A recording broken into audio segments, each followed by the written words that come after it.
শ্রীমদ্ ভগবদ গীতা যার শ্রীমুখ থেকে উদ্গীত হয়েছে তিনি পুরুষোত্তম।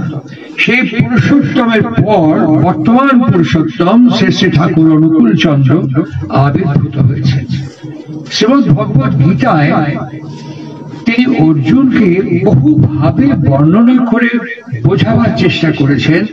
আমাকে বাদ দিয়ে যারা বিভিন্ন দেবতা এবং দেবীকে পূজা করেন সেসব পূজা আমার কাছে এসে পৌঁছায়, সব পূজা আমার কাছে পৌঁছায়, কিন্তু তবুও তারা আমাকে ভুলে আমাকে বাদ দিয়ে অন্যান্য দেব দেবীকে পূজা করেন।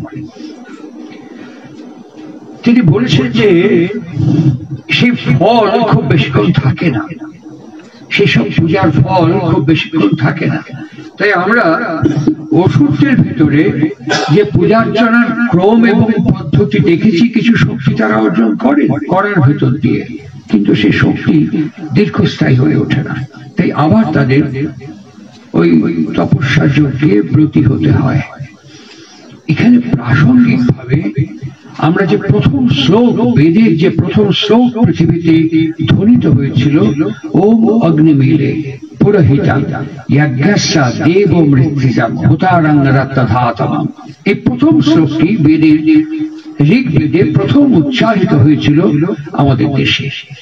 শ্রী শ্রী ঠাকুর অনুকূল চন্দ্রের কাছে এসব প্রশ্ন যখন উত্থাপিত হয় করেন কৃষ্ণপ্রসন্ন ভট্টাচার্য। ঠাকুর অসাধারণ ভাবে এই প্রত্যেকটি বৈদিক ক্রমকে তিনি আমাদের কাছে এক্সপ্লেন করেছেন। তিনি এমনই একজন ব্যক্তিত্বের বিগ্রহের অস্তিত্ব যার কাছে প্রত্যেকটি শব্দের রুট, যেখান থেকে সে শব্দটা উত্থিত হয়েছে, তার বর্ণনা আমরা প্রায়োগিক এবং ব্যবহারিক জীবনের সঙ্গে নিত্য প্রত্যক্ষ করতে পেরেছি।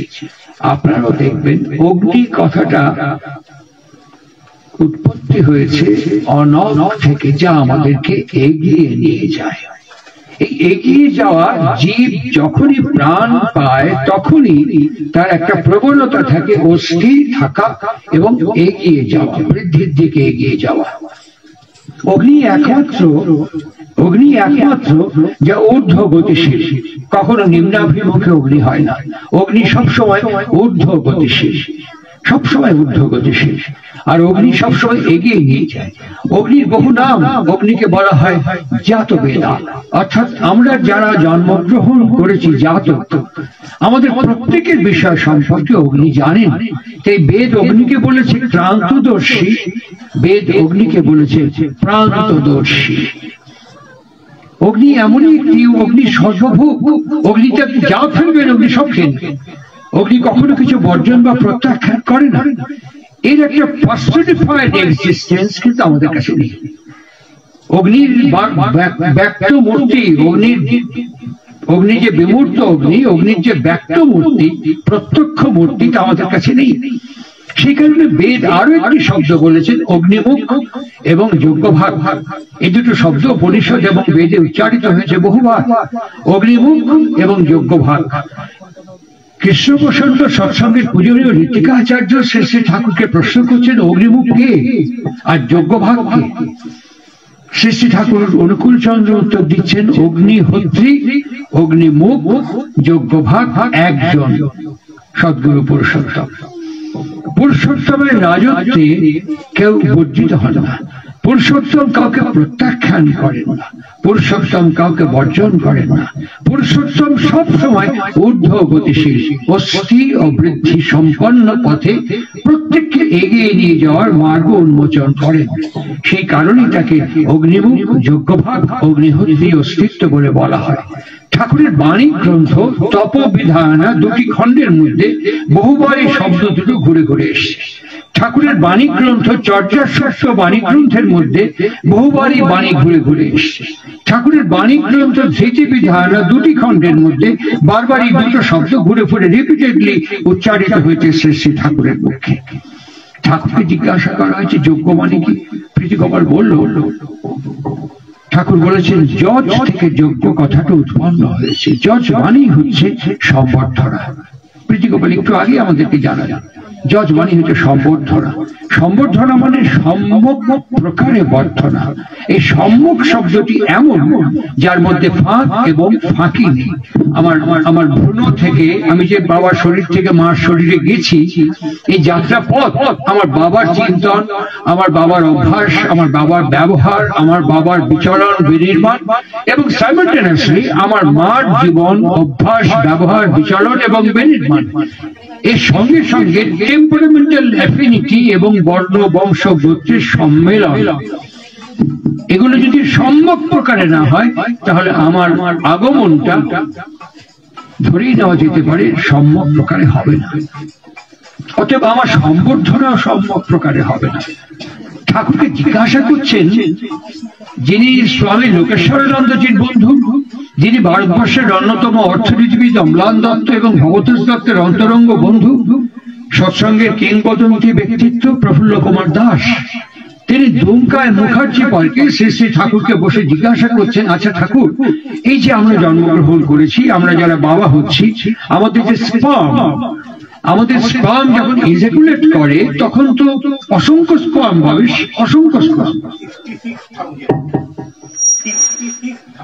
অসংখ্য স্পার্ম।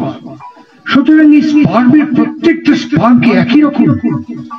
তিনি, যার কোন একাডেমিয়া নেই, যার কোন এস্টাবলিশমেন্ট নেই, তিনি খুব স্পষ্ট ভাষায় বললেন, না, প্রত্যেকটা স্পার্ম প্রত্যেকটা থেকে আলাদা। প্রত্যেকের চার্জ অর্থাৎ ভর, প্রত্যেকের চার্জ, প্রত্যেকের ইন্টারেস্ট সম্পূর্ণ আলাদা। প্রত্যেকটি স্পার্ম এনভায়রনমেন্ট থেকে তার ইন্টারেস্ট অনুযায়ী ইম্পালসকে গ্রহণ করে এবং সেই অনুযায়ী যে স্পার্ম, সেই অনুযায়ী যে ওভা ম্যাচ হয়, বুম করে, সেখানে আমি জন্মগ্রহণ করছি।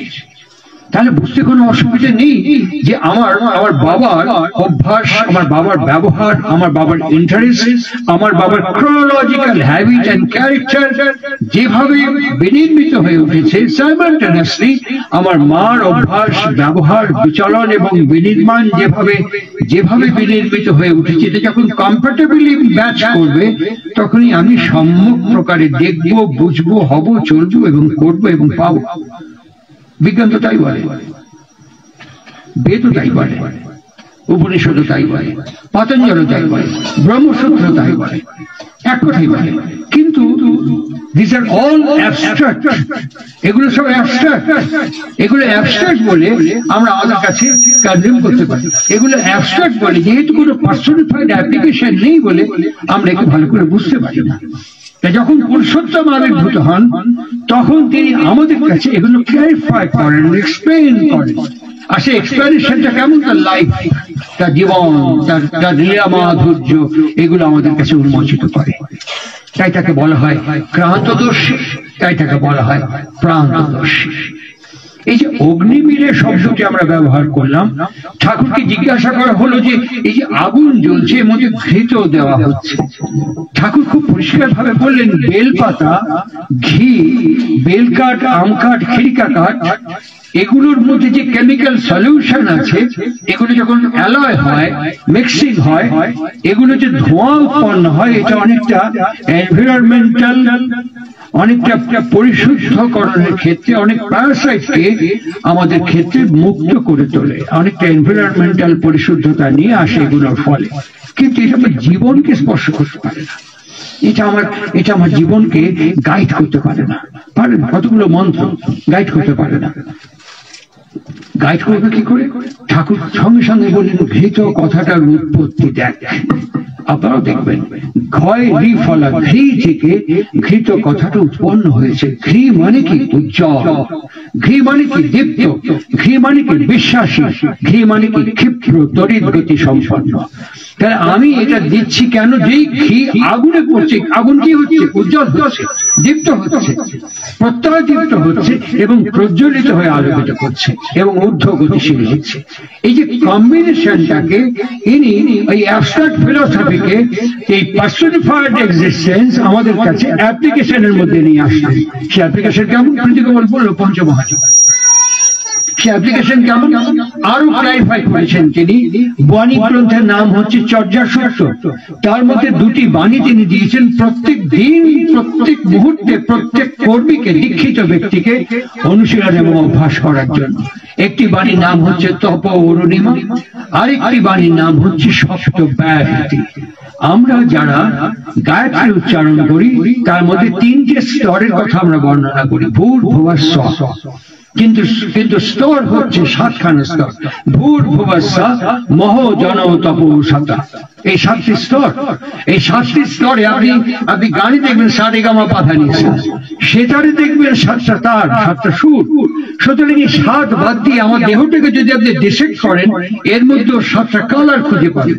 যদি আমরা সূর্যের দিকে তাকাই তাহলে দেখবো ভেবসেও সাতখানা রং আমরা দেখতে পাই। আমার মস্তিষ্ককে যদি ডিসেক্ট করেন দেখবেন সাতখানা স্তর। আমার শরীরের মধ্যে সাতখানা পদার্থ নিহিত হয়ে আছে, সাতটা রং আমার শরীরের মধ্যেও আছে, একদম লাল থেকে আরম্ভ করে সাদা পর্যন্ত যেতে গেলে আমাদের হার্টের এসএ নোট বলে, এসএ নোটের রংটা একদম ধবধবে সাদা। সুতরাং শরীরের সাথে এই সাতটা জিনিসের সম্পর্ক হয়ে আছে বলে ভূর ভুবঃ স্বঃ মহ জন তপো সতা। ঠাকুর অনুকূল চন্দ্রের প্রাসঙ্গিক তাৎপর্য হচ্ছে তিনি বাণীটার নাম দিয়েছেন সপ্ত ব্যাহতি। আমাকে প্রত্যেকদিন সাতটা কাজ কি কি করতে হবে, 1 2 3 4 করে নাম্বার করা আছে, 7 নম্বর পর্যন্ত দেওয়া আছে। সুতরাং ঠাকুর অনুকূল চন্দ্রের তাৎপর্য হচ্ছে উনি তপ অরুণিমা বাণী গ্রন্থের মধ্যে 1 2 3 4 করে 7খানা ক্লস দিয়ে বলেছেন তোমাকে প্রত্যেক দিন এই 7খানা বাণী পরিপালন করতে হবে। প্রীতিগোপাল এতক্ষণ যা বলল ওই 7টা বাণীর মধ্য দিয়ে আমি একে অতিক্রম করতে পারি এবং আত্মীকৃত করতে পারি। প্রীতিগোপাল মনুসংহিতার পাঁচটা দোষের কথা বললেন। পঞ্চপৈষণ্য যোগা। ঠাকুর অনুকূল চন্দ্র অনুশ্রুতি প্রথম খণ্ড বাণীর মধ্যে এই পঞ্চপৈষণ্য সম্পর্কে আরো পরিষ্কার পরিচ্ছন্ন ভাবে অনুশ্রুতি প্রথম খণ্ড বাণীর মধ্যে এই পৈষণ্য যোগ কি এবং কেমন করে একে অতিক্রম করতে পারি ছড়া আকারে তিনি তার বর্ণনা করেছেন। ঋষিরা এত অজ্ঞ ছিলেন না। এই যে 5টি পাপ আমরা করছি এর জন্য তারা একটি মন্ত্র দিয়েছিলেন, যে মন্ত্রটির নাম হচ্ছে অঘমর্ষণ মন্ত্র। সে মন্ত্রটি হচ্ছে অগ্নিতাঞ্চা সত্যাঞ্চা। এই বলে তিনি একটি বিশাল একটি মন্ত্র দিয়েছিলেন, যিনি এই মন্ত্রটি দান করেছিলেন তার নাম ঋষি অঘমর্ষা। কিন্তু আশ্চর্য হচ্ছে অঘমর্ষা ঋষির সাথে অঘমর্ষণ মন্ত্রে কোনো সম্মেলন নেই, কিন্তু এই মন্ত্রটি অঘমর্ষণ মন্ত্র বলে পরিচালিত। শ্রী ঠাকুর অনুকূল চন্দ্র অনুশ্রুতি প্রথম খণ্ডের মধ্যে বাণীটা দিয়েছেন অঘমর্ষণ মন্ত্র উচ্চারণ করে তাড়িয়ে যে সব পাপ থাকে। কি অঘমর্ষণ মন্ত্র উচ্চারণ করবো? আর্য সন্ধ্যা বলে ঠাকুর অনুকূল চন্দ্র দেননি, বেদের বাণীর বঙ্গানুবাদ করেছেন। যেমন আমি বলি যাদের উপনয়ন সংস্কার হয় সঙ্গে সঙ্গে এই মন্ত্রটি উচ্চারণ করতে ওং সন্ন আপ ধান্না সমন সন্ত নুপ্যা সন্ন সমুদ্রী আপহা সমন সন্ত কুপ্যা। ঠাকুর এরই বঙ্গানুবাদ করে বলেন হে বিশেষ বিশদ বিশিষ্ট আমাদের আসরের প্রাণ। আমাদের অঘমর্ষণ মন্ত্রের মধ্যে যেমন ঋচাঞ্চা সত্যাঞ্চা বিদাত যত রাত জাত তত সূর্যার্ণবহা। ঠাকুর এরই বঙ্গানুবাদ করে বলেন সব অনুসৃত বৃত্তবি ধ্যান ও তপস্যায়। আমাদের এর মধ্যে সূর্য প্রণাম মন্ত্রের মধ্যে আছে রাত্রি যত পাপ যত চিন্তা আমাকে আপ্লুত করেছে সমস্ত পাপ বিদূরিত হোক আমার জীবন থেকে। হে সূর্য, হে আমাদের জীবন বৃদ্ধির উদ্গাতা। ঠাকুর অনুকূল চন্দ্র বঙ্গানুবাদ করলেন ওই রশ্মিচ্ছটা, ওই দেবহিত প্রতি। এগুলো যে অ্যাবস্ট্রাক্ট ফিলসফি ছিল, অ্যাবস্ট্রাক্ট থিওরি ছিল, একে ইনি বাস্তব ব্যবহারিক জীবনে প্রয়োগ করলেন। এই মন্ত্র কাকে বলে? মনকে যা ত্রাণ করে তার নাম মন্ত্র। মন্ত্র কারা সৃষ্টি করেছে? ঋষয় মন্ত্র দ্রষ্টা আদা, যিনি এই সমস্যাকে অনুভব করেছেন, সংকটকে অনুভব করেছেন, এই সংকট থেকে অতিক্রম পরিত্রাণের পথকে আবিষ্কার করেছেন, তিনি ঋষি স্বরূপ। তার প্রদত্ত এই মন্ত্র যখন আমরা জপ করবো কি হবে? আপনি দুটো হাতের উপরে ঘষুন না, দেখুন হিট ব্লাক হচ্ছে। আপনি সিঁড়ি দিয়ে 5 বার ওঠানামা করুন, দেখুন বিট বেড়ে গেছে, হার্ট বিট বেড়ে গেছে, রেট বেড়ে গেছে, পালস রেট বেড়ে গেছে। ঠিক একই অ্যানালজিতে আমি যখন রিপিটেডলি একটি ধ্বনি আমার ভেতরে উচ্চারণ করতে করতে যাচ্ছি, তখন আমার এক্সেন্ট্রিক অ্যাটিটিউড কনসেন্ট্রিক মুডে ক্রমশ কনসেন্ট্রেট হচ্ছে। ঠিক বলছি না ভুল? ঠিক বলছি? ক্রমশ কনসেন্ট্রিক হচ্ছে। এই যে কনসেন্ট্রিক হচ্ছে, এই কনসেন্ট্রিক এনার্জি একটা দেশলাইয়ের মুখে ছোট্ট একটু বারুদ আছে, আমি রান্নাও করতে পারি, বাড়িঘর জ্বালিয়েও দিতে পারি। তাহলে আমার অ্যাপ্লিকেশনের উপর নির্ভর করবে। এই মন্ত্র উচ্চারণ করতে করতে যে এনার্জি জেনারেটেড হচ্ছে আমার ভেতরে, অ্যাপ্লিকেশন কোথায়? সবচেয়ে বড় প্রশ্ন, গুরুহীন জীবনে, আদর্শহীন জীবনে এই অ্যাপ্লিকেশনটা ঘুরে গেছে মানুষের ভেতরে। এর ভেতর থেকে মিরাকল মঙ্গারিজম তৈরি হয়ে গেছে। মানুষের ভেতরে ভেতর থেকে না করে পাওয়ার বুদ্ধি প্রবল হয়ে উঠেছে। ঠাকুরকে জিজ্ঞেস করা হচ্ছে, অনেক পীর, অনেক সাধু, অনেক যোগী কবচ এবং তাবিজ দান করে, ফু দিয়ে মন্ত্র করে জল দিয়ে দেয়। ঠাকুর, এতেও তো অনেকের কাজ হচ্ছে ঠাকুর। এই যে ফু দিচ্ছে, যে তাবিজ কবচ দিচ্ছে, এতেও তো অনেকের লাভ হচ্ছে। এর কোন সায়েন্টিফিক অ্যাপ্রোচ আছে ঠাকুর? জিজ্ঞেস করেছেন ঠাকুর। এটা প্রিন্টেড কথা বলছি। ঠাকুর অনুকূল চন্দ্র বলতে, হ্যাঁ, যে ব্যক্তি দান করছেন, যে ব্যক্তি প্রদান করছেন, তার কনসেন্ট্রেশন, তার কনসেন্ট্রিক এনার্জি এন্ড অ্যাটিটিউড যে ডিগ্রি অফ ভাইব্রেশনে আছে, সেই ডিগ্রি অফ ভাইব্রেশন থেকে তার মাথার চুল থেকে পা পর্যন্ত প্রত্যেকটি তন্মুখী হয়ে আছে তার মতন করে, তার আইডিয়াল অনুযায়ী। সেই কনসেন্ট্রিক প্ল্যাটফর্ম থেকে সে যখন কিছু দান করে, সেটা সঙ্গে সঙ্গে অ্যাক্টিভেটেড হয় এবং সেটা ততক্ষণই থাকে যতক্ষণ তার কনসেন্ট্রিক পাওয়ারটা যে ডিগ্রি অফ ভাইব্রেশনে মেনটেইন হচ্ছে ততক্ষণ পর্যন্ত অ্যাক্টিভেট হয়, তারপরে ইভাকুয়েট করে যায়। ঠিক একইভাবে শ্রীকৃষ্ণ তাই বলেছেন শ্রীমদ্ ভগবদ গীতায়, যে দেবতাকে যারা পুজো করছে, সেই দেবতার যে শক্তি, দীপ্তি এবং ঐশ্বর্য, বৈভব ততক্ষণ পর্যন্ত কাজ করবে, তারপরে ওটা ইভাকুয়েট করে যাবে। কিন্তু সব আমার কাছে আসছে, এটা আমি বুঝতে পারছি না যারা পুজো করছে। ঠাকুরকে জিজ্ঞেস করা হয়েছে, আমি রেফারেন্স কোট করছি নানা প্রসঙ্গে, 4টি খণ্ড আছে। এই নানা প্রসঙ্গে বইয়ের মধ্যে শ্রী শ্রী ঠাকুরকে কৃষ্ণপ্রসন্ন ভট্টাচার্য জিজ্ঞেস করছেন, এই যে পুজোর সময় এসব ঘন্টা টন্টা বাজে, এর কোন তাৎপর্য আছে? ঠাকুর বলেন, খুব ভালো করে দেখবেন, পাতলা চাদরের যে ঘন্টা, ওটা যখন বাজাবে, মোবাইলে রেকর্ড করবেন, আমি বলছি আপনি এখনই রেকর্ড করে নেবেন, এক্ষুনি মোবাইলে ঘন্টা বাজাবেন আর মোবাইলে রেকর্ড করবেন, শব্দটা খুব কিন অবজার্ভ করলে পরে শব্দটা হবে ক্লিং ক্লিং ক্লিং ক্লিং শব্দ হবে।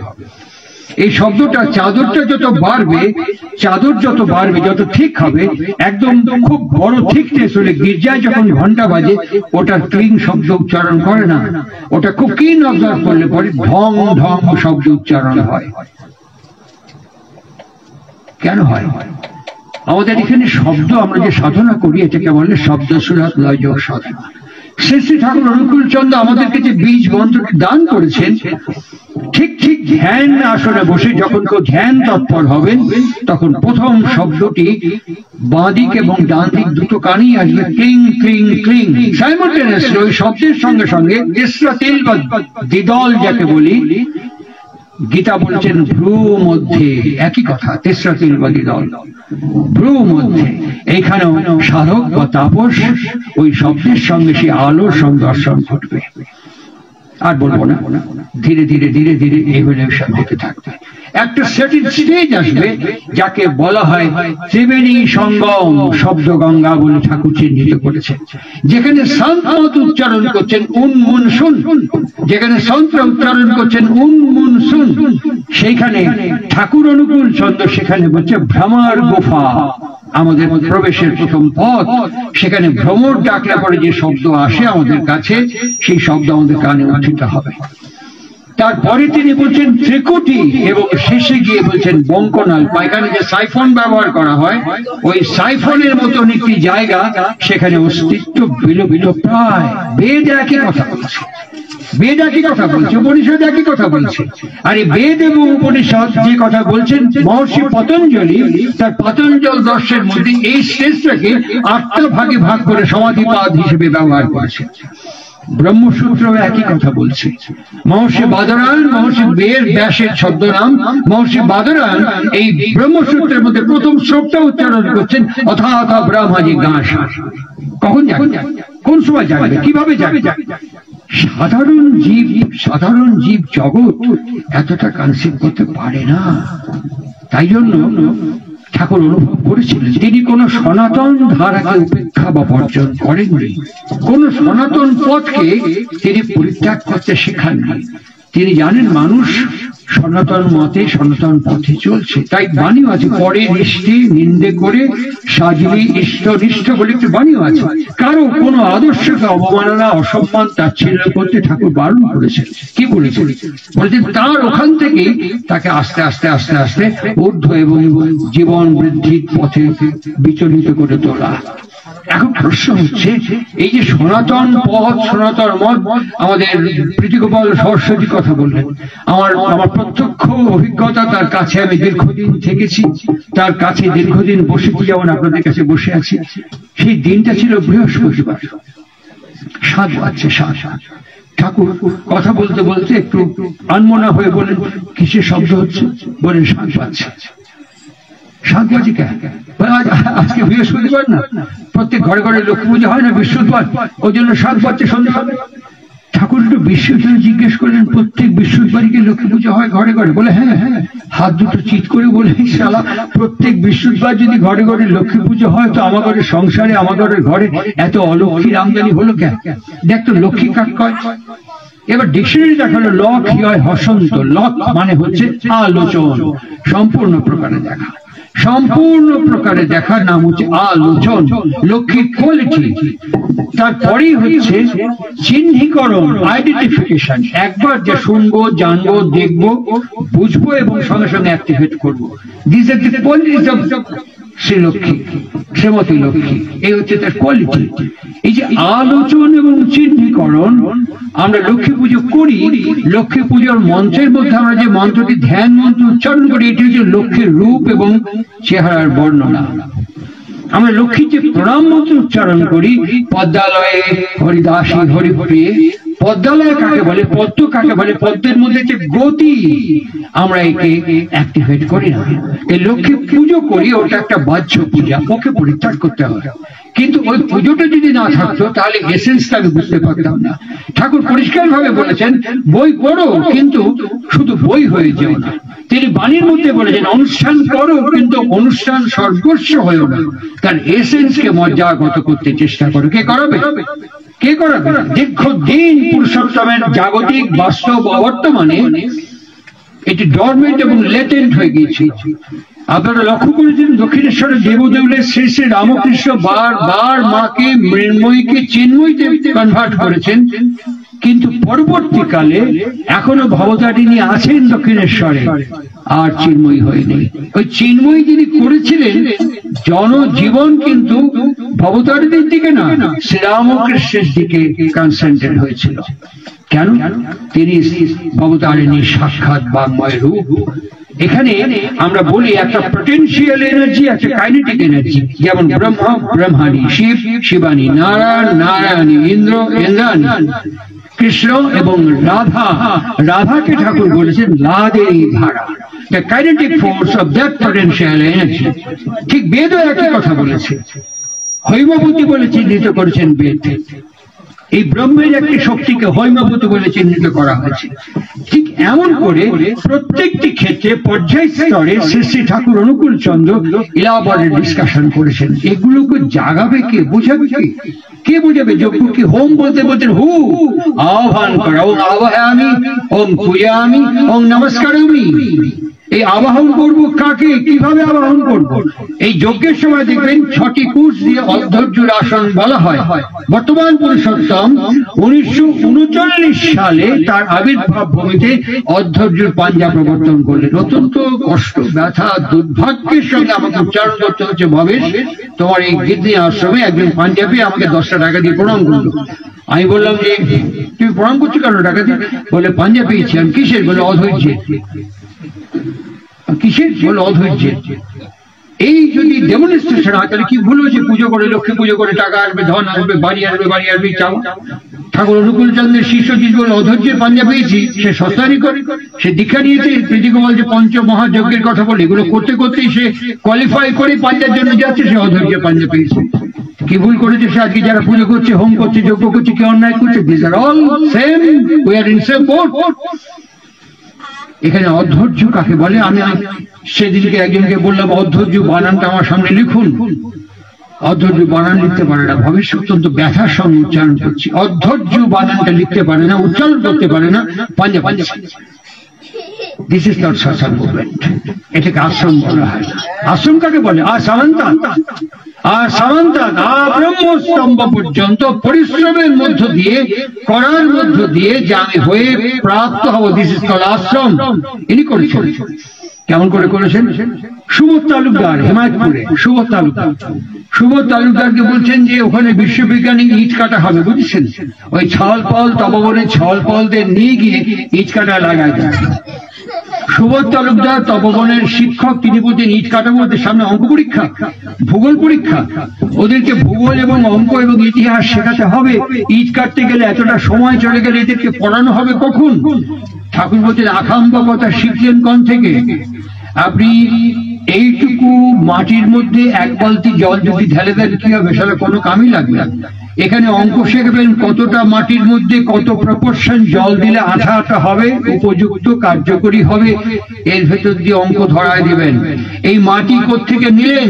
এর নাম হচ্ছে হিমায়তপুর। হিমায়তপুর নাম হলো কেন? এর আগে নাম ছিল সম্বলপুর।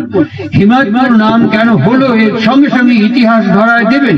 এই হিমায়তপুরে কি কি ফসল, চাষ, সবজি, ফল তৈরি হয়, এর সঙ্গে সঙ্গে এর কৃষি বিজ্ঞান ভালো করে ছাল পালে মাথায় ধরায় দেবেন। এর সঙ্গে সঙ্গে এই হিমায়তপুরের আয়তন, পরিধি, ব্যাসার্ধ কতখানি, ভৌগোলিক সীমা নির্ধারণ করায় দেবেন।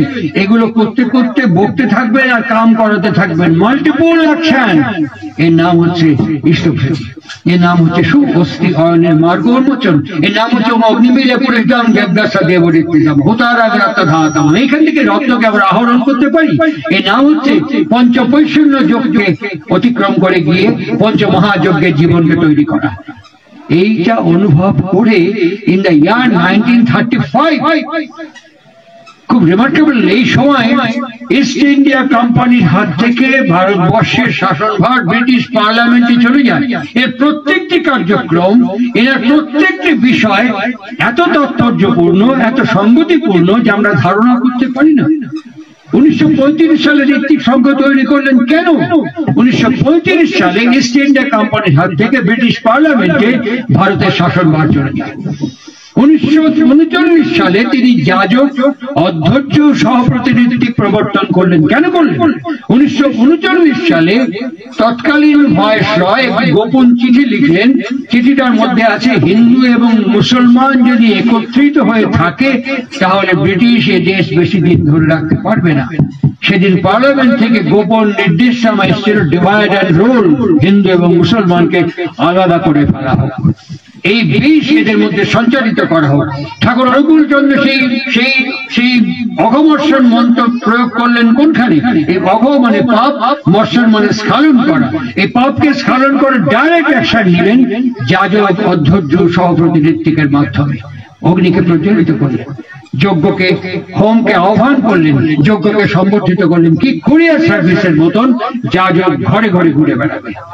উদ্গাতা মন্ডলীকে নিয়োগ করলেন, গ্রাম্য আচার্যকে প্রয়োগ করলেন, জ্যোতিকে তিনি নির্মাণ করলেন। তিনি গ্রামে গ্রামে, ঘরে ঘরে, মানুষের দরজায় দরজায় পৌঁছে দিলেন। ওই পুজো শিখতে বললেন। কোন পুজো? যে পুজো সনাতন ধারার পুজো। প্রত্যেক যাজককে তিনি বললেন আপনারা।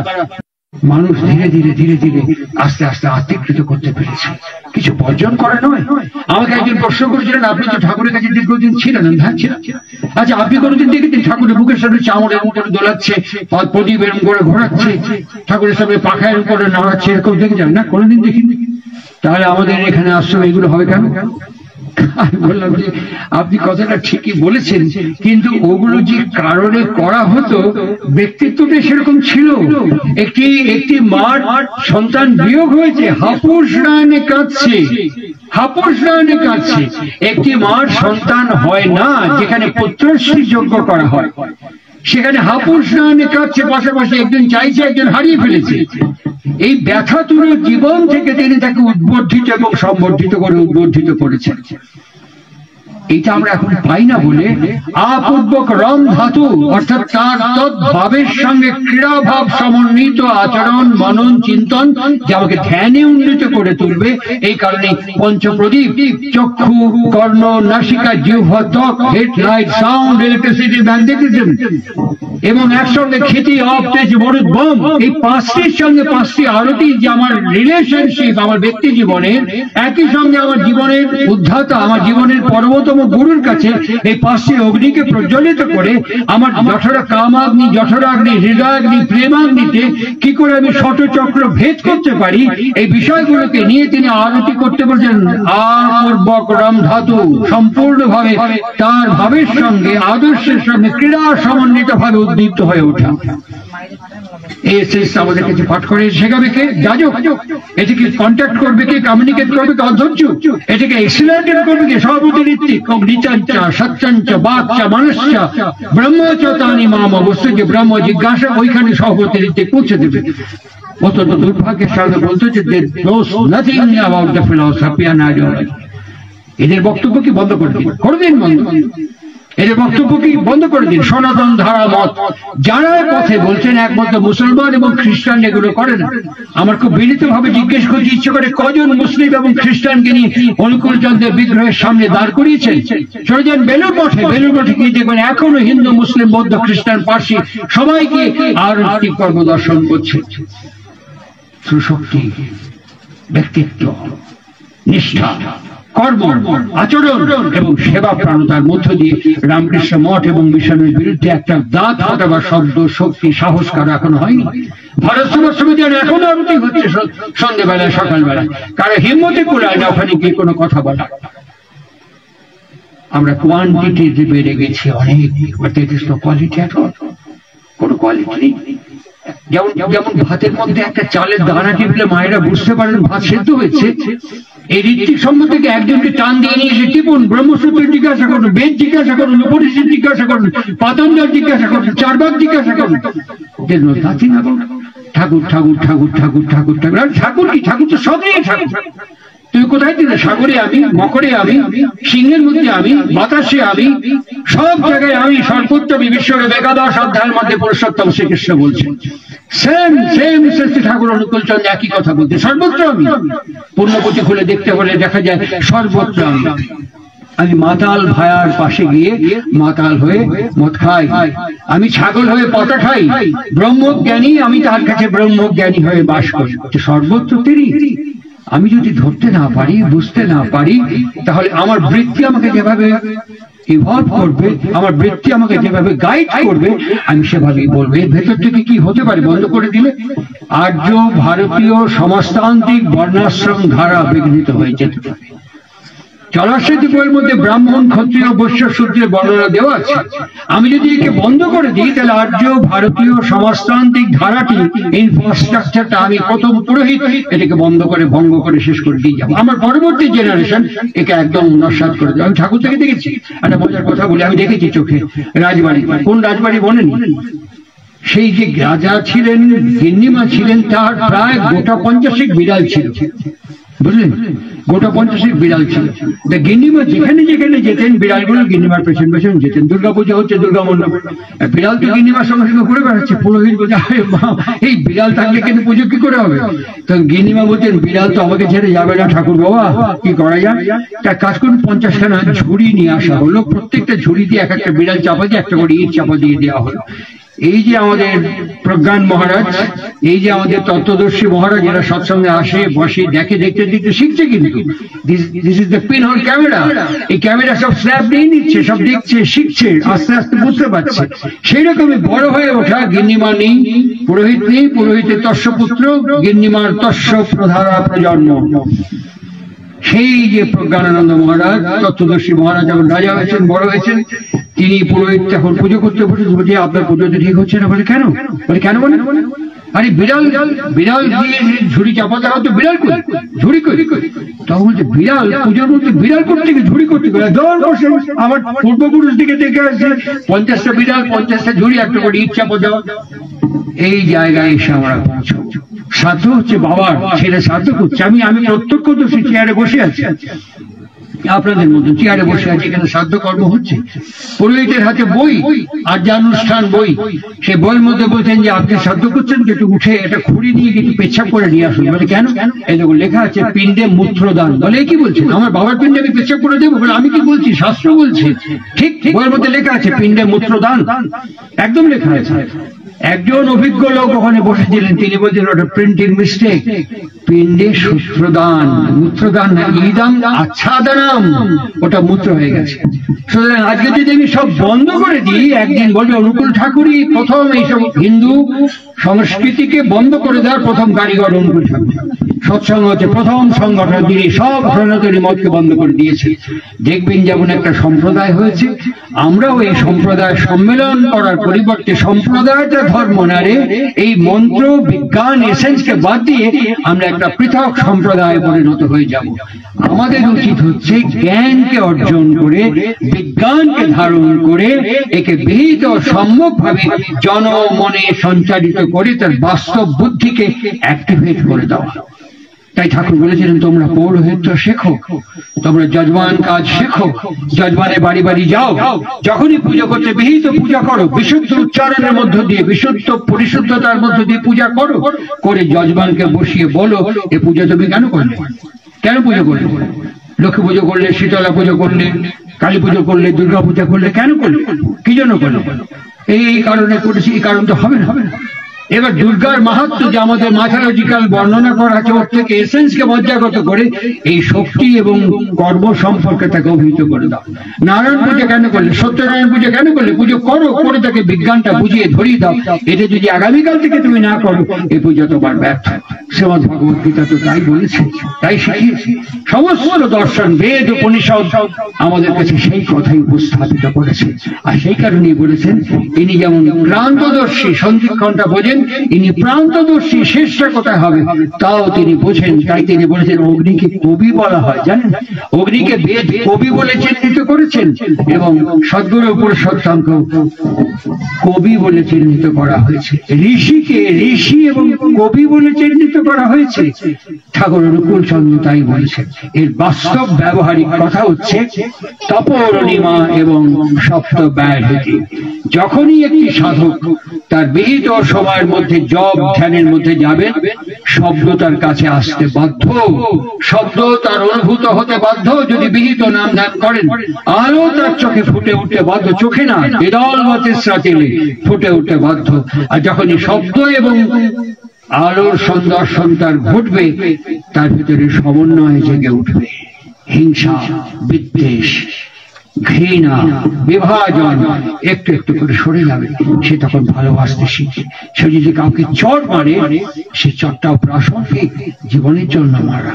সে যদি কাউকে কান বলে, সে কান বলাটাও বাবা বা মা যেমন সন্তানকে কান বলে, চর মারে, ঠিক সেরকমই অত্যন্ত মঙ্গল এবং কল্যাণকর জন্য সে চর মারবে এবং কান মারবে। এইরকমই প্রেম তার ভেতরে স্ফুরিত হয়ে উঠবে। তাই আমাদের শাস্ত্র বলেছে বিনা প্রেম সে নাহি মেলে নন্দলাল। আপনি অনেক শক্তি অর্জন করতে পারেন, অনেক ক্ষমতা অর্জন করতে পারেন। ঠাকুর অনুকূল চন্দ্রকে ছোট্ট ভাষায় বলছেন, ছোট বা বড়, একদম ছোট বা বড়, তোমার কাছে এসে যদি বুঝতে যেন না পারে সে ছোট বা বড়, সে যেন দেখতে পায় সম্মুখে জীবনের অনন্ত পথ। একেই তিনি মানুষের জীবনের সম্রাট বলে চিহ্নিত করেছেন। বেদের উপনিষদের উপসংহার পর্বে আছে, যিনি বা যাঁরা হিরণ্যগর্ভকে জানতে পারে, তিনি সেই ব্রহ্মের সঙ্গে সাক্ষাৎকার ঘটে। আর সেই ব্রহ্ম সাক্ষাৎকার ঘটলে তিনি ব্রহ্মজ্ঞানী হয়ে ওঠেন। শতই ব্রহ্মচর্য তার জীবনে থাকে, তিনি শত সন্ন্যাসীতে উত্তীর্ণ হন। সমাধি সম্যক প্রকারে সমস্ত বিষয়কে ধারণ করে পূজাকে, হোমকে, যজ্ঞকে সার্থক এবং সফল করে তোলে। এই জন্যই আজকের এই পূজা, এই জন্যই আজকের এই বিষয়।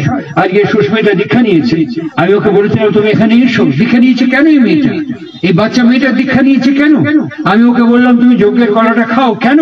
তুমি মনন করতে শুরু করো, তুমি একটি মা। ঠাকুর অনুকূল চন্দ্র বলছেন যেসব মায়ের এখানে বসে আছেন, আপনাদের উপরে আমাদের পরিবার, আমাদের আয়ু, আমাদের স্বাস্থ্য নির্ভর করছে। যেসব মায়েরা এখানে বসে আছেন, আপনাদের উপরে শুধু আপনাদের সংসার, আমাদের ফলাকাটা নয়, একটা গোটা জাতি নির্ভর করছে। একটা মেয়ের পেটে একটা পুরুষ জন্মায়, একটা মেয়ে জন্মায়। ঠাকুর বলছেন একটা মেয়ের শুদ্ধতা কেন প্রয়োজন, একটা মেয়ের সতীত্ব কেন প্রয়োজন, একটা মেয়ের সামগ্রিক সংরক্ষণ কেন প্রয়োজন। কেননা বাইরের মেয়েরা এত সেন্সিটিভ, একটা পুরুষ মানুষ এত সেন্সিটিভ নয়। একটা মেয়ে একটা পুরুষের দিকে তাকিয়ে এক রকমায় বুঝতে পারে এই পুরুষটার চরিত্র কেমন, দৃষ্টি কোথায়, কেমন ভাবে আমাকে দেখছে। মেয়েটা এক রকমায় একটা মেয়ে বুঝতে পারে, একটা পুরুষ মানুষ বুঝতে পারে না। সুতরাং এই মেয়েদের উপরে শুদ্ধতা কেন? কোন পুরুষ মানুষ কোন মেয়ের দিকে কামদ দৃষ্টিতে তাকাবে, কোন পুরুষ মানুষ কোন মেয়ের দিকে লোভাতুর দৃষ্টিতে তাকাবে, সেই মেয়ে তাকে সংরক্ষিত করে রাখবে, সেই দৃষ্টিটাকে তাকে কন্টামিনেট করে। শাস্ত্র বলছে সংসর্গ দোষ গুণা ভবন্তি। A man is known by keeps his companion. একটা মানুষ যখন অনেক মানুষের সঙ্গে মিশছে, সেই মানুষটিকে জাজ করলে বুঝতে যাবে তার পারিপার্শ্বিক দুনিয়া কেমন। ঠিক একইভাবে আমি যার সঙ্গে সঙ্গ করব, যার সঙ্গে মেলামেশা করব, তার স্পর্শ আমার ভাবকে, আমার মনকে প্রভাবিত করতে পারে। ঠাকুর অনুকূল চন্দ্র বলেছেন সংসর্গ, ঠাকুর অনুকূল সংঘাত সঞ্জায়তে শ্রদ্ধা। তাই আমরা প্রার্থনা বলি সাধ সঙ্গমহিতে উন্নীত। তাহলে আজকে একটি বাড়ির বউ, একটি বাচ্চা মেয়ে আগামী দিনে একটি মা হবে। আমার বাড়ির বউ, আমার বাড়ির মেয়ে আগামী দিনে মা হবে। আমার মেয়ে আগামী দিনে মা হবে। আমার মেয়ে আপনার বাড়ির কুলবধূ হবে। তাহলে একজন গৃহকর্তা হিসেবে, বাবা হিসেবে, মা হিসেবে আমার মেয়েকে কেমন করে তোলা দরকার। ফিরবেন ত্রেতা যুগের রামায়ণের জনকপুরীতে। জনকপুরীতে মহারাজ জনকের স্ত্রী সীতাকে পাকশালা সম্পর্কে শিক্ষা দিচ্ছে। এগুলো আমাদের শিক্ষার অঙ্গ ছিল। তাই ঠাকুর অনুকূল চন্দ্র বলছেন নারী এবং পুরুষের শিক্ষা একই হতে পারে না। নারী এবং পুরুষের শিক্ষা একই হতে পারে না। কোন কোন সিজনে কি কি ফসল হয়, কোন কোন সিজনে কি কি ফল হয়, কোন কোন সময় আমাদের কি কি রোগ আক্রমণ করতে পারে, সিজনাল ডিজিজ কি কি হয়, এই বিষয়ে বাড়ির মেয়েদের তিনি পাঠ গ্রহণ করতে বলেছেন। টোটকা দিয়ে দিয়ে, ডাক্তারের কাছে না গিয়ে টোটকা দিয়ে দিয়ে বাড়ির পুরুষদের ঠিক করতে পারে। একটা মজার কথা বলি, একজন বিয়ে করে নতুন দম্পতি গুরু বাড়িতে গুরু প্রণাম করতে এসছেন। একদম নতুন বউ, বাবা মা নিয়ে এসছে। ঠাকুর কি অদ্ভুত কথা, কিভাবে তিনি আমাদেরকে শেখাচ্ছেন। ঠাকুর হট করে সেই বাড়ির ছেলেটাকে বলছেন, যে নতুন বর, তাকে বলছে তুই এক কাম করতে পারবো? বলে কি? বাড়িতে যায় তো বউকে খুব রাগাই দিবি। হ্যাঁ হ্যাঁ হ্যাঁ, খুব রাগাই দিবি। সারা খুব রেগে দিলে পরে এবার রান্নাঘরে রান্না করতে পাঠাবে। ওই রান্নার যে টেস্ট সারা মেমোরিতে হোল্ড করে রাখবে। বেশ কিছুদিন বাদে বউকে নিয়ে এসে বেড়া টেড়া সিনেমা যাত্রা সার্কাস টার্কাস দেখা ফুলের বউ তার মেজাজে আবার রান্নাঘরে রান্না করতে পাঠাবে। এইটুকু যে বলেছে নতুন বিয়ে হওয়া বউটা আঁচলটা মুখে দিয়ে হাসতে হাসতে ঠাকুরকে বলে, ঠাকুর আগে রান্না ভালো হবে না, ঠাকুর আগে রান্না ভালো হবে না। ঠাকুর কোনো যে ঝুঁকে বলছে ভালো হবে না, কে বলে আগে যে রেগে রেগে রান্না করবো। ঠাকুর বলছে শালা মানুষে বোঝে না কয় কেটা, সব টনটনে জ্ঞান। রেগে গেলে পরে শুধু রান্না খারাপ হয় না, হাঁটা খারাপ হয়, দেখা খারাপ হয়, যাওয়া খারাপ হয়, ব্যবহার খারাপ হয়, কাজকর্ম খারাপ হয়, সারা দেশ মারা যায়। সবকিছু বোঝে না কয় কেটা, নিয়ন্ত্রণ করবে পারে না। এখানে অগ্নি দেখুন, অগ্নির ব্যবহারিক প্রয়োগ এগিয়ে নিয়ে যাচ্ছে, আমাকে এগিয়ে নিয়ে যাচ্ছে। অগ্নি মিলে পুরো এইটাম যজ্ঞসা দেব দেখতে যাব, দেখুন আমাকে এগিয়ে নিয়ে যাচ্ছে এবং রত্ন আমার হাতে দিচ্ছে। তাহলে কি করতে হয়? আপনি রেগে গিয়ে হাঁটবেন আর আপনি ভালোভাবে হাঁটবেন। এখন যন্ত্র এটাকে আমাদের সামনে মনিটর করে গ্রাফিক্স দেখাতে পারে। রাগলে পরে যে ভালো হয় না, সে স্বাভাবিক। কি করতে নিয়ন্ত্রণ করবো? প্রত্যেকদিন বলবো আমি অক্রোধী। ওই জন্য দীক্ষার প্রয়োজন, ওই জন্য দীক্ষার এত গুরুত্বপূর্ণ, এত প্রয়োজন। তিনি আমাকে শেখাচ্ছেন, বলো আমি অক্রোধী, আমি অক্রোধী, আমি অক্রোধী, রোজ বলো। আরে রোজ বলে পরে কি হবে? এখন ফিজিক্স থেকে স্বীকার করে এই মাইকের স্ট্যান্ডটা এখানেই থেকে যাবে, আমরা সব এখান থেকে শেষ করে চলে যাবো, এটা এখানেই থেকে যাবে। যার মাইক সে যখন হাতে করে তুলে গুটিয়ে নিয়ে যাবে, তখন মাইকটা এখান থেকে সরবে। ঠিক তো? ঠিক একইভাবে আমি অক্রোধী না বলে, আমি যদি ক্রোধী হয়ে যে দীক্ষা নিলাম না, গুরুকরণ করলাম না, হোম করলাম না, যজ্ঞ করলাম না, কিচ্ছু করলাম না, আরে বলে রাগুন তো বাদ দিন। আমি কি কম বুঝি? ঠিক বুঝুন, কোনো অসুবিধা নেই। এই যা বুঝে আছে বুঝেই আমি চলবো। আমি যখন দীক্ষা নেব প্রত্যেক দিন অক্রোধী অক্রোধী অক্রোধী বলতে বলতে কি হবে? পদার্থ বিজ্ঞান আমাদের বলছেন force into displacement is equal to watt. তাহলে একজন এসে থেকে ফোর্স দিয়ে, শক্তি দিয়ে এখান থেকে ওখানে সরালে ওটা সরবে, তাহলে এখানে থাকবে। আমাকেও আমার গুরু বলছেন ফোর্স সাপ্লাই করো, আমি অক্রোধী, আমি অক্রোধী, আমি অক্রোধী, আমি অক্রোধী বারবার বলো। বলতে বলতে কি হবে, এই ফোর্স আমার ভেতরে জ্ঞাতে এবং অজ্ঞাতে আমার মধ্যে পাওয়ার জেনারেট করতে শুরু করবে। আর যখনই জেনারেট করতে শুরু করবে, একবারের জন্য আমার মনে হবে আমি সত্যি রাগ করে ভুল করেছি। এখন বিজ্ঞান আমাদের কি বলে, একবার রেগে গেলাম, 10 মিনিট রেগে গেলে পরে, মাথা গরম হলে পরে, শরীরের যে কোনো স্থানে আজকাল পরশু বা বহু বছর পরেও একটা রোগ আসতে পারে যার নাম ইস্কেমিয়া। যার নাম ইস্কেমিয়া। ইস্কেমিয়া আমার শরীরে যে কোনো জায়গায় অ্যাটাক করতে পারে যদি আমি মুহূর্তের মধ্যে রেগে যাই। ঠাকুর অনুকূল চন্দ্র আমাকে রোগের হাত থেকে রক্ষা করছে। দেখুন কিভাবে সর্বভূত জাত বেদা অগ্নিভূত সমস্ত দিক থেকে তিনি যজ্ঞভাগ হয়ে আমাকে সম্বর্ধিত করছেন। এই বাংময় মূর্তিকে অনুভব করতে গেলে ঠাকুরকে প্রতিষ্ঠা করতে হবে না। আরে বসে আমি জন্মের আগে মহাত্মা গান্ধী ঠাকুরকে প্রণাম করেছেন, সুভাষচন্দ্র তার কাছে গেছেন, চিত্তরঞ্জন তার দীক্ষা গ্রহণ করেছে সারা ভারতবর্ষে এবং বিদেশে। আমরা এখন সুধীর বর্মনের বাড়িতে সৎসঙ্গ করছি, তাকিয়ে দেখুন গুগল সার্চ করে, সারা পৃথিবীতে এখন বহু জায়গায় সৎসঙ্গ হচ্ছে। আমার মতন হরিদাস পাল ঠাকুরকে প্রতিষ্ঠা করতে হবে না, তিনি এসছেন আমার প্রতিষ্ঠার জন্য। ঠাকুর অনুকূল চন্দ্র বলছেন, দেখ তো প্রতিষ্ঠা কথাটার মানে কি, প্রতিপূর্বক স্থা ধাতু। প্রতিপূর্বক স্থা ধাতু আমার থাকতে গেলে পরে আমাকে যা যা করণীয় কর্তব্য করতে হবে তার নাম প্রতিষ্ঠা। ওনাকে আমি কে প্রতিষ্ঠা করবো? তিনি আমার প্রতিষ্ঠার জন্য এসছেন। আমি থাকবো কোথাও বাড়িতে, আমার বাবা আছে, আমার মা আছে। আজকে এই যে প্রজ্ঞান টিটরের ছেলে, টিটরের বউ যখন সুধীর বর্মনকে তার বউকে প্রত্যেক দিন মাথায় ঘোমটা দিয়ে গলা আঁচল দিয়ে হাঁটু মুড়ে প্রণাম করবে ইষ্টবিধি করে, প্রজ্ঞানকে কিছু বলতে হবে না, প্রজ্ঞান খালি দেখবে। প্রজ্ঞান খালি দেখবে। টিটন যখন তার বাবাকে আর মাকে প্রত্যেক দিন প্রণাম করবে, টিটনের ছেলে খালি তাকিয়ে তাকিয়ে দেখবে। Doing practice is habit, doing practice is habit. দেখুন কি করে অগ্নি আমাদেরকে যজ্ঞে উৎপন্ন করছেন, হোম কি করে যজ্ঞে কনভার্ট হচ্ছে। Doing practice is habit, and habit turn into instinct. এটা আমার জিনকে ইনফ্লুয়েন্স করছে, and instinct is a kind form of our character. এইটি প্রজ্ঞান যখন বাবা হবে, প্রজ্ঞানের ছেলেকে আর শেখাতে হবে না। পেট থেকে পড়েই ব্যাসের পুত্র সুখদেব যখন হাঁটতে শুরু করেছিল, প্রজ্ঞানের ছেলে আস্তে আস্তে হাঁটবে। সৎসঙ্গ অনুকূল চন্দ্র একটু একটু করে স্প্রাউট করতে থাকবে। দিস ইজ দি সৎসঙ্গ পরিবার। এই হচ্ছে সৎসঙ্গের তাৎপর্য, এই হচ্ছে দীক্ষা নেওয়ার মাহাত্ম্য, মহিমা এবং যজ্ঞের তাৎপর্য। একে বাদ দিয়ে দিলাম, একে উপেক্ষা করলাম। আপনি দীক্ষা দিচ্ছেন? হ্যাঁ, কবে?